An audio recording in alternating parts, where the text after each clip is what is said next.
Today is the first day of Disney Lorcana's into the Inklands, and if you're a little stuck on which decks to play like I was, don't worry. I've taken the time to find 14 interesting and viable decks to start you out, whether it be at a locals, a tournament, or just online. R&B is once again treating us to some new spice.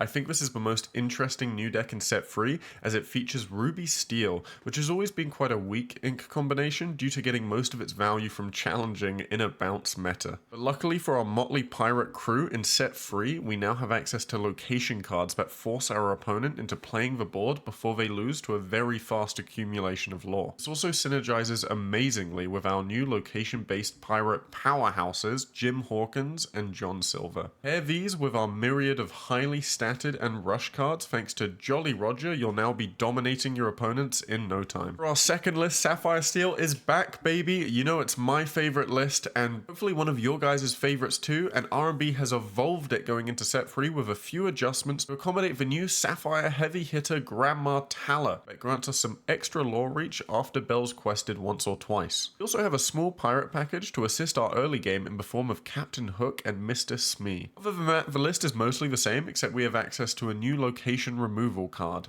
And then along came Zeus. Now Green Fossa is a deck that's also evolving from set 3 and is really happy because Amber has some insane value from the Inklands. With cards like Pluto and Doc, Mufasa has never been in a better position. The core is pretty much the same deck, but with the inclusion of set 3 cards that further our game plan thanks to some incredible value and synergies. Nuts line of this deck, Pluto on 1, into Doc on 2, into Mufasa on 3 is certainly nothing to sneeze at, as it forces the meta to adapt to efficient turn 1 and 2 removal just to counter this threat. From Emerald, Ursula is just nuts for its ability to target key counter cards like Grab Your Sword, A Whole New World, and Be Prepared. Along with the new Amber Pongo, which in our deck is essentially a pay 2 draw 1, as we're playing a 60 character deck, we have a lot more efficiency and draw while still maintaining tempo on the board than we had before. One of the new chase cards, Legendary Kida, also lets us quest freely in our opponent's face by lowering the board's attack.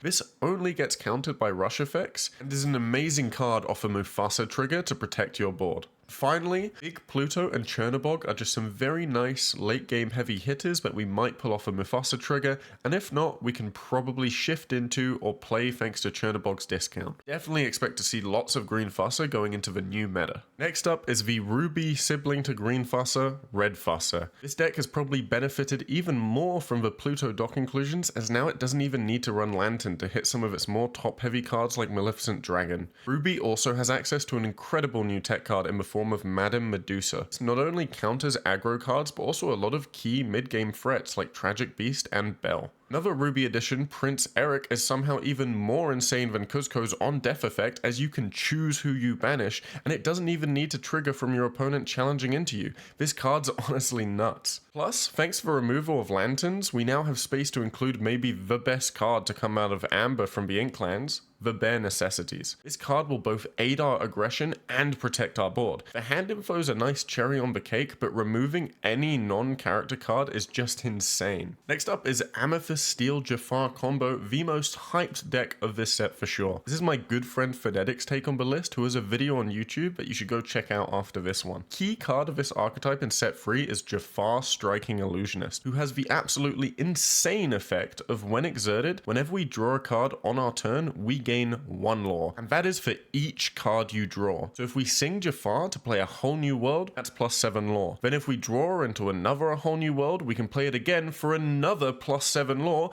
totaling 14 lore off of just 3 cards. The entire deck is centered around controlling the board with Steelsongs and drawing cards to set up the Amethyst Jafar combo and draw more cards afterwards. You can even shift into Jafar, making Jafar into Sing A Whole New World a turn 5 play. Wow, this deck is crazy. Next up we have Emerald Steel, which is just great this set thanks to the 2 new Ursulas, so I'll be showing 3 variations today. Our first variation is the most hyped hyped Beast OTK. This archetype is definitely the best it's ever been, but it still just straight up loses to Cogsworth due to the resist, so it won't be tier 1. This is why I most prefer this version from a player named Will, which doesn't over-rely on the OTK package and instead runs some discard to support the aggression. Now, if you want to execute the OTK, you'll need 1 Beast Relentless on board and ready to quest, plus the Beast needs to be sitting at the bio location along with a Sheriff of Nottingham on board and an opposing character to deal damage to. With this 3-card combo in place, every time we quest with Beast triggers the bio to draw and discard a card, which will trigger the Sheriff of Nottingham to deal 1 damage to chosen opposing character. Now, if that character doesn't have resist, then Beast Relentless will be triggered and re-ready itself, allowing us to continue the combo loop. Calculation to win is quite simple. If your opponent has at least 9 toughness worth of vulnerable characters on board, then we can quest for 20 lore from this loop alone, as we get 2 lore per reset of the Beast. Now, the second variation of this list is Zephyr's Mill version, who has done a video on it, and I highly recommend you go check out his video after this one. And I think this deck has potential to work well in the current meta, as everyone's running a lot of card draw, but personally, I think you might as well just run a mid-range version of the list, which R&B illustrates here. Whichever version you choose, it's up to you. I definitely think some form of Emerald Steel is going to be very, very strong this set. You still have to really worry about Cogsworth countering you if you're relying on the Beast OTK. Next up, we have another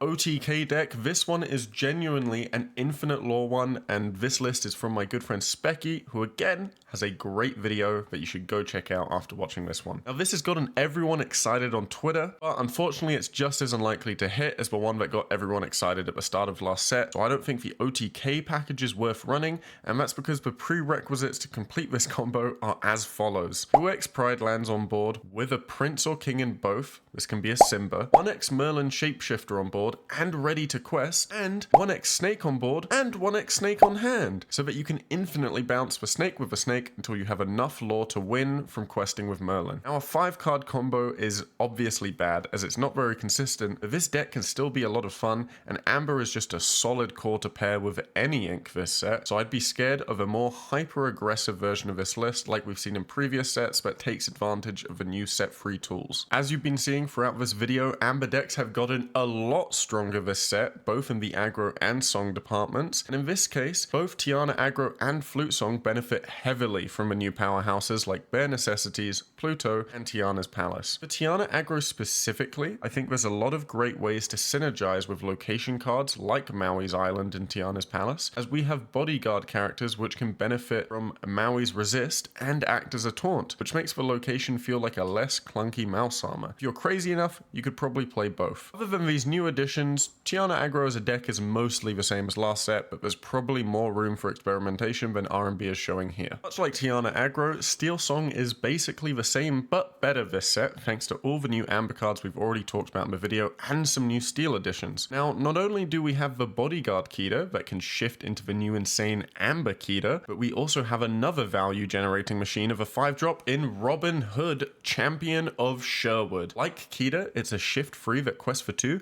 but it has 1 more toughness and has not 1, 2 abilities. Firstly, during our turn, whenever Robin Hood banishes another character in a challenge, we gain 2 lore. And when this character is banished in a challenge, we may draw a card. Definitely keep an eye on Steelsong this set, as it's better than ever, and there's way more room for experimentation as the meta progresses. Emerald Sapphire is an ink combination I've always wanted to try and make work. Much like Ruby Steel, because it's unused and it's got some really cool tools, I think there is room for really creative deck building. Unfortunately, I don't think this deck will be meta. It does do very well in taking advantage of the new aggro tools in Emerald, like Cursed Merfolk, Morph, and Ursula, and it's running Sapphire, which can include Cogsworth of Resist to counter all those Steel decks, and Kit Cloud Kicker to shift on free. With both Small Kit and Morph, this becomes a very consistent line to get out some early aggression with lots and lots of lore. Plus, if you pair this with the new Emerald location, Fang River City, we can turn our high lore cards like Caterpillar into a ward and evasive card, which means they'll have to go through the Fang City 6 toughness before they can start attacking our caterpillars. This does come at the cost of 2 ink to move to the location, but I'd be very careful with choosing which characters you were going to move there, as you kind of want to leave your location on the board as long as possible to passively gain 2 lore each and every turn. Now for the deck that everyone, and I mean everyone in this community, has been having nightmares about for the last 6 months of Lorcana Ruby Amethyst control. This list is from Bannable Harker. They're a great content creator and top Pixelborn ladder, and I don't think have a video on this new list yet, but hopefully will soon. And honestly, there's not much to say about this deck. It's Ruby Amethyst. It's gotten a few upgrades, it's now taking advantage of the new Ruby tools and the location cards, and it's just upgraded the shell. I think people are overlooking it, as when a new set comes out, people really want to focus on new decks and new cards, and this one doesn't feel very new, but it's still very, very strong, so you're going to have to keep an eye out on it when you're building your decks and when you're playing in your tournaments. One thing that will be interesting to keep an eye on as the set progresses is if people start playing Amethyst Genie over Merlin Rabbit for the card draw, as you can make an argument that wasting less resources to get your card draw out of Genie than you are with Merlin Rabbit, which you have to keep bouncing back to your hand and playing again and again. Alright, that's all for today. I hope you all enjoy the Into the Inklands launch experience. Let me know in the comments below if you've pulled any cool foils or enchanteds from your packs. Many more uploads soon.